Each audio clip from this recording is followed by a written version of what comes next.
Your home screen in SAP Analytics Cloud is customizable, so let's ensure you know how to customize your display and add different tiles to your homepage. To access our home screen settings, we will move our mouse to the top right of our screen to the circular profile indicator and click on Home Screen Settings.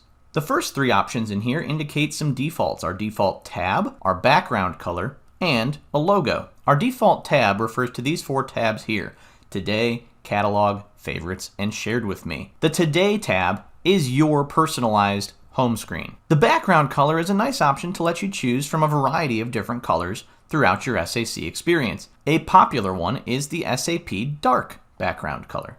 The logo at the bottom of your SAC environment can also be customized using an SAP logo, no logo at all, or a custom logo that can be set by your organization. Just note there are some size restrictions that can be found in the information pop-up right here. The remainder of the home screen settings window deals with the tiles that can be added or removed from your personalized home screen.